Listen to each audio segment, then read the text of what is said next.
Hello dear students, നമ്മൾ ഇന്ന് discuss ചെയ്യുന്നത് Calicut university FIUGP first sem AEC2 BCom ഹിന്ദിയെ പറ്റിയാണ്. ഈ വീഡിയോയിൽ സ്പെസിഫിക് ആയി BCom ഓണേഴ്സ് എടുത്ത കുട്ടികൾക്ക് വരുന്ന AEC2 ഹിന്ദി സിലബസിലെ കബീർ ദാസിന്റെ ദോഹകളെ പറ്റിയാണ് നമ്മൾ ഡിസ്കസ് ചെയ്യാൻ പോകുന്നത്. നമ്മുടെ ചാപ്റ്റർ ഉൾക്കൊള്ളിച്ചിരിക്കുന്നത് സെക്കൻഡ് മൊഡ്യൂളായ Hindi poems reading and interpreting text and context എന്ന ഭാഗത്താണ്. ആദ്യം തന്നെ ലേഖകനെ പറ്റി നോക്കാം. कबीर दास എന്നതാണ് നമ്മുടെ ലേഖകന്റെ പേര്. कबीर दास का जन्म विक्रम संवत 1455 के आसपास काशी में हुआ था. एक किंवदंती के अनुसार एक विधवा ब्राह्मणी की कोख से जन्म लेने के बाद लोक लाज के भय से उन्हें लहरतारा तालाब के किनारे छोड़ दिया गया था, जहां से नीरू और नीमा नामक जुलाहा दंपति ने उन्हें उठाकर पुत्रवत पाला. सदगुरु रामानंद की कृपा से उन्हें आत्मज्ञान और प्रभु भक्ति का भाव प्राप्त हुआ. അതായത് കബീർ ജനിച്ചത് വിക്രമി സമ്പത്ത് 1455 കാശിയിലാണ്. കേട്ടുകേൾവി അനുസരിച്ച് ഒരു വിധവയായ ബ്രാഹ്മണ സ്ത്രീക്ക് ജനിച്ച കബീറിനെ നാണക്കേട് ഭയന്ന് ലഹർതാര എന്ന തടാകക്കരയിൽ ഉപേക്ഷിക്കുകയാണ് ഉണ്ടായത്. നീരു നീമ എന്നീ നെയ്ത്തുകാർ ദമ്പതികൾ അദ്ദേഹത്തെ ഏറ്റെടുത്ത് വളർത്തുകയായിരുന്നു. അദ്ദേഹത്തിന്റെ ഗുരുവിന്റെ പേര് रामानंद എന്നായിരുന്നു. कबीर दास एक महान संत, समाज सुधारक और क्रांतिदर्शी कवि है. आप हिंदी की निर्गुण काव्यधारा के अंतर्गत ज्ञानाश्रयी शाखा के अग्रगण्य कवि और संत संप्रदाय के प्रवर्तक माने जाते हैं. कबीर की वाणी बीजक नामक ग्रंथ में संग्रहित है, जिनके 3 भाग हैं: रामायणी, साखी और सबद. रामायणी का अर्थ जीव की उस दशा का वर्णन है जिसमें वह माया में मोहित होकर लीन हो जाता है और इस माया का तिरस्कार कर ईश्वर की पहचान करने वाले को कबीर ने रामायणी कहा. साखी का अर्थ प्रत्यक्ष ज्ञान अथवा साक्षी होता है और यह दोहा शैली की रचना है.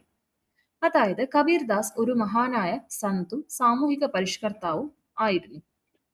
ഹിന്ദിയിലെ നിർഗുൺ കാവ്യധാരയിലെ ജ്ഞാനാശ്രയി ശാഖയിൽ മുൻനിര കവിയായും സന്ത് സമ്പ്രദായത്തിന്റെ സ്ഥാപകനായും അദ്ദേഹം കണക്കാക്കപ്പെടുന്നു. കബീറിന്റെ വചനങ്ങൾ ബീജക് എന്ന ഗ്രന്ഥത്തിലാണ് സമാഹരിച്ചിരിക്കുന്നത്. ഇതിന് രാമായണി, സാഖി, സബദ് എന്നിങ്ങനെ 3 ഭാഗങ്ങളാണ് ഉള്ളത്. ഹിന്ദി നിർഗുണ കാവ്യധാരയിലെ ജ്ഞാനാശ്രയി ശാഖയിൽ മുൻനിര കവിയായും സന്ത് സമ്പ്രദായത്തിന്റെ സ്ഥാപകനായും അദ്ദേഹം കണക്കാക്കപ്പെടുന്നു. കബീറിന്റെ വചനങ്ങൾ ബീജക് എന്ന ഗ്രന്ഥത്തിലാണ് സമാഹരിച്ചിരിക്കുന്നത്. ഇതിന് രാമായണി, സാഖി, സബദ് എന്നിങ്ങനെ 3 ഭാഗങ്ങളാണ് ഉള്ളത്. മായയിൽ മങ്ങിപ്പോകുന്ന ജീവന്റെ അവസ്ഥയാണ് രാമായണിയിൽ വർണ്ണിക്കുന്നത്. ഈ മായയെ തിരസ്കരിച്ച് ദൈവത്തെ തിരിച്ചറിയുന്നതിനെയാണ് കബീർ രാമായണി എന്ന് വിശേഷിപ്പിച്ചത്.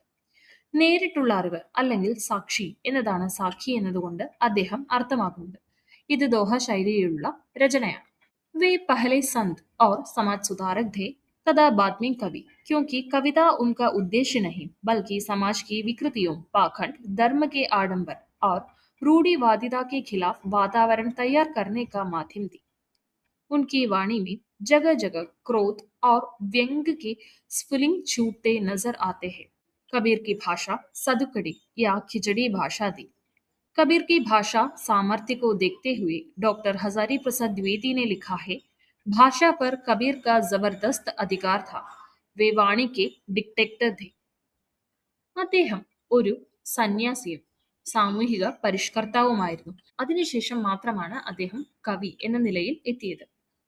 കവിത രചിക്കുക എന്ന് മാത്രമല്ല അദ്ദേഹത്തിന്റെ ലക്ഷ്യം, മറിച്ച് സമൂഹത്തിലെ തിന്മകൾ, കാപട്യങ്ങൾ, അന്ധവിശ്വാസങ്ങൾ, ആചാരങ്ങൾ എന്നിവയ്ക്കെതിരെ ശബ്ദമുയർത്താനുള്ള ഒരു മാധ്യമമായാണ് അദ്ദേഹം കവിതയെ കണ്ടത്. അദ്ദേഹത്തിന്റെ വരികളിൽ പലയിടത്തും കോപത്തിന്റെയും പരിഹാസത്തിന്റെയും സ്വഭാവം കാണാൻ സാധിക്കും. കബീറിന്റെ ഭാഷ സദുഖടി അല്ലെങ്കിൽ ഖിച്ചടി എന്നാണ് അറിയപ്പെട്ടിരുന്നത്. കബീറിന്റെ ഭാഷാ നൈപുണ്യം കണ്ട് ഡോക്ടർ ഹസാരി പ്രസാദ് ദ്വിവേദി അദ്ദേഹത്തെ പറ്റി പറഞ്ഞത്, ഭാഷയുടെ മേൽ കബീറിന് ശക്തമായ നിയന്ത്രണമുണ്ടായിരുന്നു. അദ്ദേഹം വാക്കിന്റെ സ്വേച്ഛാധിപതി അല്ലെങ്കിൽ ഡിക്റ്റേറ്റർ ആയിരുന്നു എന്നാണ്. ഇനി നമുക്ക് ദോഹകളിലേക്ക് കടക്കാം. ആദ്യത്തെ ദോഹ, ഗുരു ഗോവിന്ദ് ദോ ഖടെ കാക്കെ ലഘു പായ് ബലിഹാരി ഗുരു അപ്നെ ഗോവിന്ദ് ദിയോ മിലായ്. ഇവിടെ എന്താണ്? ഗുരു ഗോവിന്ദ്, ദൈവവും അതുപോലെ തന്നെ ഗുരു, ദോവും ഖടെ, 2 പേരും നിന്നാൽ, കാക്കെ ലഘും പായ്, ആരുടെ കാലിലാണ് ഞാൻ വീഴേണ്ടത്, ബലിഹാരി ഗുരു ആപ്നെ ഗ്രാറ്റിറ്റ്യൂഡോടുകൂടി ഗുരുവിന്റെ കാലിലാണ് വീഴുക എന്നാണ് പറയുന്നത്. എന്തുകൊണ്ടാണ്? ഗോവിന്ദ് ദിയോ മിലായ്, അദ്ദേഹമാണ് ഗോവിന്ദ് അല്ലെങ്കിൽ ദൈവത്തെ എനിക്ക് കാണിച്ചു തന്നത്. മിലായ്, ദൈവത്തോട് എന്നെ അടുക്കാൻ സഹായിച്ചത് അദ്ദേഹമാണെന്നാണ് പറയുന്നത്. ഇവിടെ ടെക്സ്റ്റിൽ തന്നെ നമുക്ക് അതിന്റെ വ്യാഖ്യ കൊടുത്തിട്ടുണ്ട്, അതുകൂടി വായിക്കാം. कबीर दास जी इस दोहे में कहते हैं कि अगर हमारे सामने गुरु और भगवान दोनों एक साथ खड़े हो तो आप किसके चरण स्पर्श करेंगे? गुरु ने अपने ज्ञान से ही हमें भगवान से मिलने का रास्ता बताया है, इसलिए गुरु की महिमा भगवान से भी ऊपर है और हमें गुरु के चरण स्पर्श करने चाहिए. ഇവിടെ കൊടുത്തിട്ടുള്ള ഇമ്പോർട്ടന്റ് ആയിട്ടുള്ള വേർഡ് മീനിങ്സ് നമ്മൾ സ്ലൈഡിൽ തന്നെ കൊടുത്തിട്ടുണ്ട്. അതായത് ഈ ദോഹയിൽ കബീർദാസ് ചോദിക്കുന്നത് ഗുരുവും ദൈവവും ഒരുമിച്ച് മുന്നിൽ നിന്നാൽ ആരുടെ കാലിലാണ് ആദ്യം തൊട്ടു വണങ്ങേണ്ടത് എന്നാണ്. ദൈവത്തെ കാണാനുള്ള വഴി കാണിച്ചു തന്നത് ഗുരു ആയതുകൊണ്ട് ദൈവത്തെക്കാൾ വലിയ സ്ഥാനം ഗുരുവിനാണ്. അതുകൊണ്ട് ആദ്യം ഗുരുവിന്റെ കാൽക്കൽ തൊട്ടു വണങ്ങണമെന്നാണ് കബീർദാസ് പറയുന്നത്. ഇനി രണ്ടാമത്തെ ദോഹ നോക്കാം. ജാതി ന പൂछे साधु की पूछ लीजिए क्या मोल करो तरवार को पड़ा रहन दो म्यान. ജാതീന പൂച്ചയും സാധുക്കി. സാധു ഒരു സന്യാസിയുടെ ജാതി ചോദിക്കാൻ പാടില്ല, പകരം എന്ത് ചോദിക്കണം? പൂച്ച് ലീജിയെ ഖ്യാൻ, അദ്ദേഹത്തിന്റെ അറിവിനെ പറ്റി ചോദിച്ചോളൂ. മോൽ കരോ തർവാർക്കോ, തർവാർ എന്ന് പറഞ്ഞാൽ തൽവാർ, വാള് എന്നതാണ് അർത്ഥം വരുന്നത്. ഇവിടെ എന്താണ്? മോൽ കരോ തർവാർക്കോ, വാല്യൂ ചെയ്യൂ ആ വാളിന്. വാളെന്ന് പറയുന്നത് നമ്മളുടെ സന്യാസിയുടെ അല്ലെങ്കിൽ ഗുരുവിന്റെ അറിവിനെയാണ് ഉദ്ദേശിക്കുന്നത്.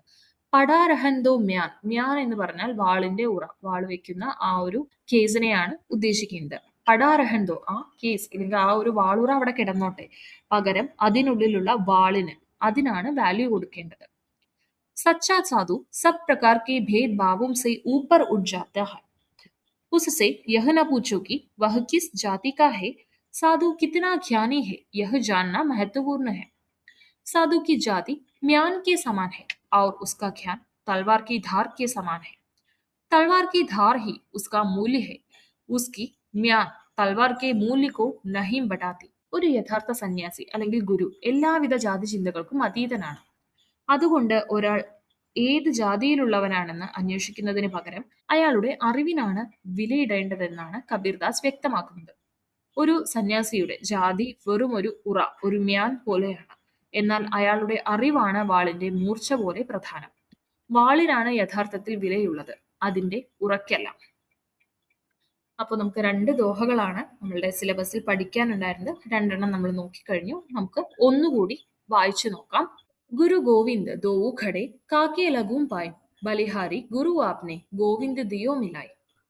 ഇനി രണ്ടാമത്തെ, ജാതി ന പൂछे സാധു की पूछ लीजिए ഖ്യാൻ മോൽ കരോ തർവാർ കോ പടാ രഹൻ ദോ മ്യാൻ.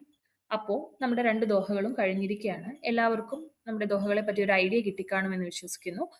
വീഡിയോ ഇഷ്ടപ്പെട്ടെങ്കിൽ ലൈക്ക് ചെയ്യുക. അതുപോലെ യൂസ്ഫുൾ ആണ്, ഇതുപോലെ സിലബസ് റിലേറ്റഡ് ആയിട്ടുള്ള കൂടുതൽ വീഡിയോസ് വേണമെന്ന് തോന്നുകയാണെങ്കിൽ നമ്മുടെ ചാനൽ സബ്സ്ക്രൈബ് ചെയ്യുക. അപ്പോൾ അത്രയേ ഉള്ളൂ. താങ്ക്